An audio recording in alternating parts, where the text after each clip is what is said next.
Right, Tsukuba. I really like driving this track. The racing can be a little sketchy here if you haven't driven on it before. I think I'm pretty good at this track, but in the Ray, this is the first time driving it in the Ray. Boy, this is a handful, this car. Holy smokes. The iRacing setup I found this is probably the one I like the least.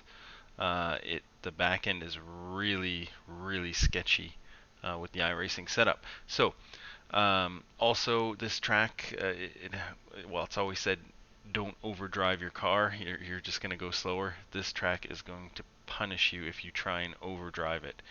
You are going to die. You're going to go really slow. So don't try and overdrive this track. Do not try and late brake. Do not try and stomp on the throttle.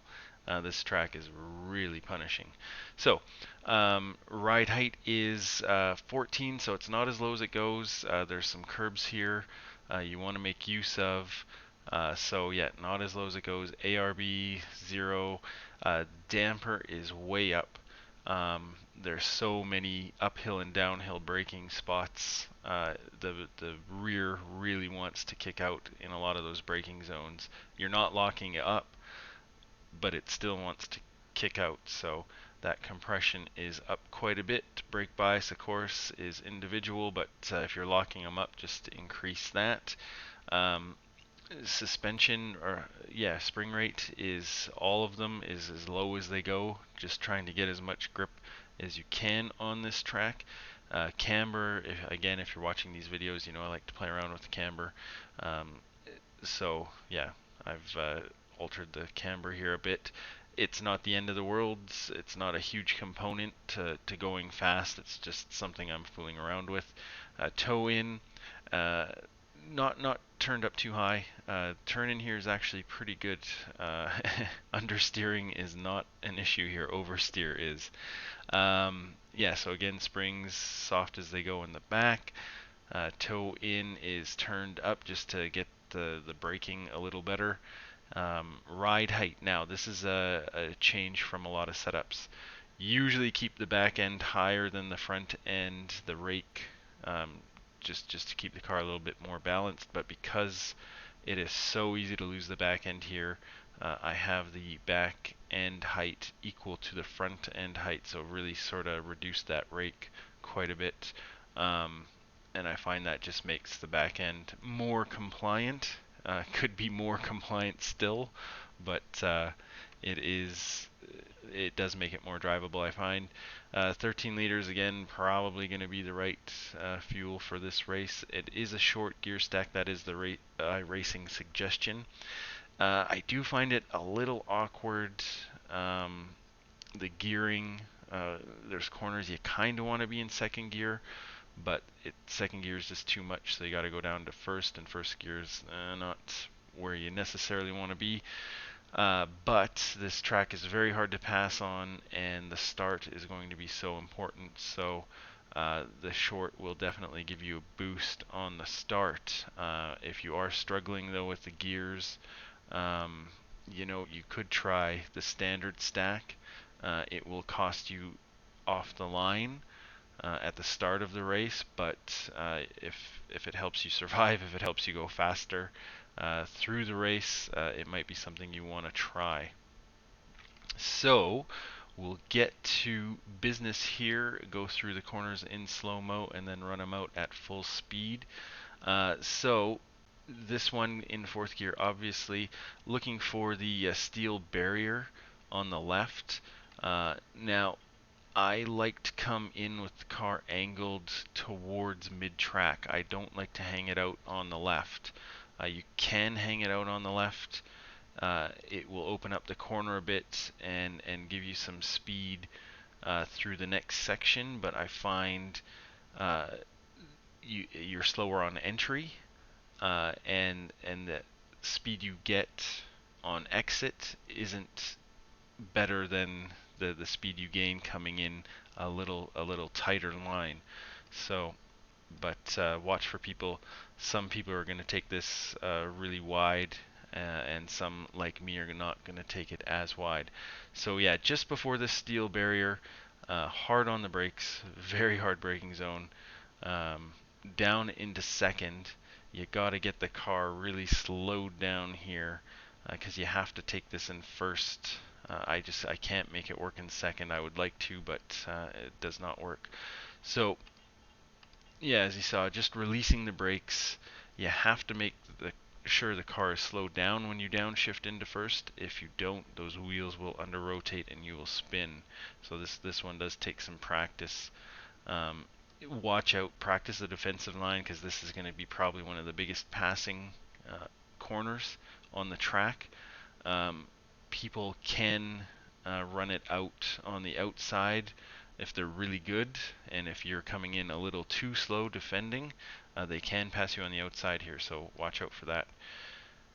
Picking up the throttle, I probably turned in here a little bit too early, but just easing on the throttle. And another thing to mention, these angled curbs, they are throughout the bowl corners on this track in turn one here.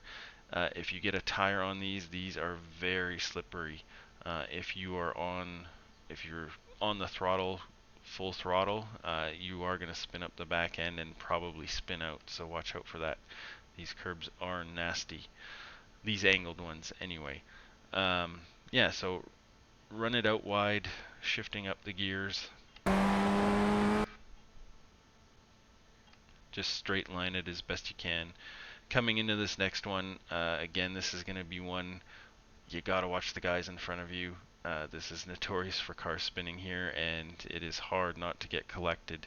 But looking for the end of the patch of this dirt, if there's a car right in front of you on this track, this is going to be a problem.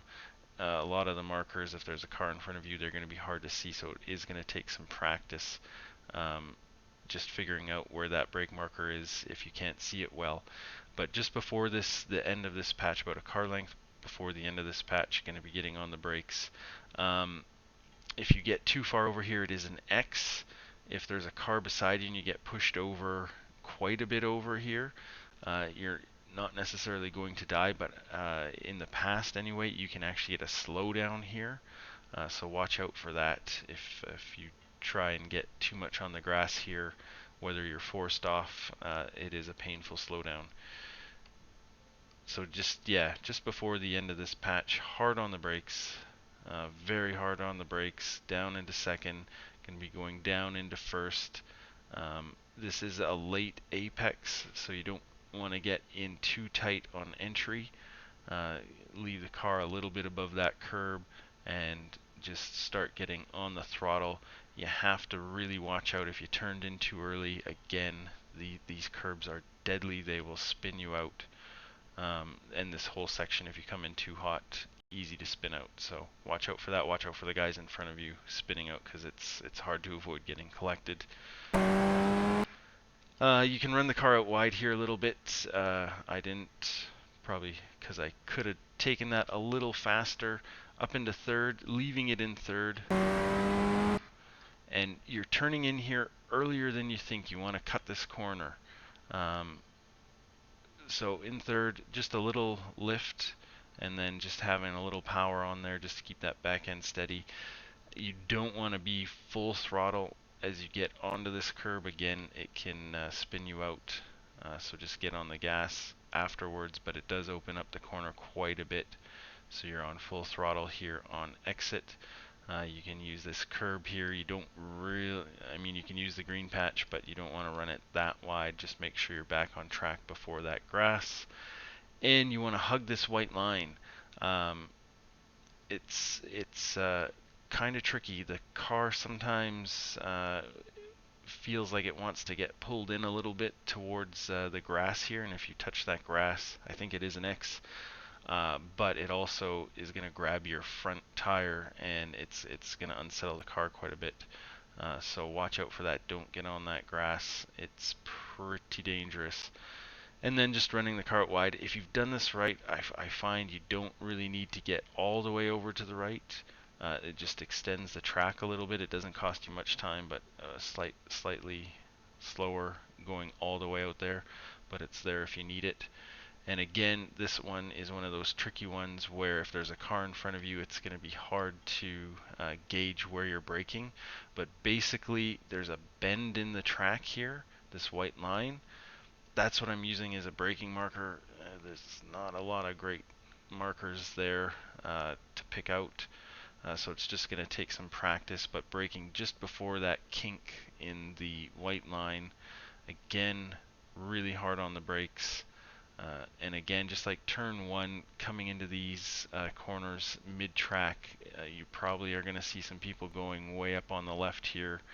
Again, you extend the track and you do get a better exit speed, but the speed you lose on entry I find is more costly. So again, getting into this, shifting down into first, just letting the car roll in and just easing on that throttle. I get on the curb here a little bit, and that's probably why I'm a little slower on the throttle than I should be. So yeah, just watch out getting on that curb. They are slick. Just extend or just open up the wheel and use all the track on exit here. This is a big straight. This is going to be another passing opportunity where people are going for it. Watch out, you may have to cover the inside, so practice the defensive line here. This is a really high speed corner for the Ray, and again, it's easy to lose it on this one. And although most cars will drift out to the left, if you are on the left, if you are on the outside, watch out, there could be cars sliding into you, so watch out for that.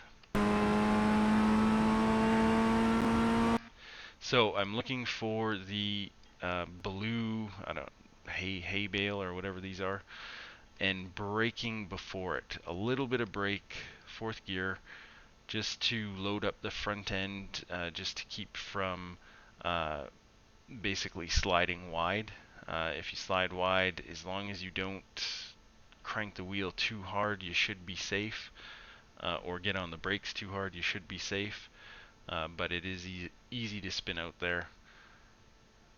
Picking up the throttle, looking for it, depending on how cold your tires are, how hot your tires are, looking for this green section here to shift down into third. You kind of have to feel it out.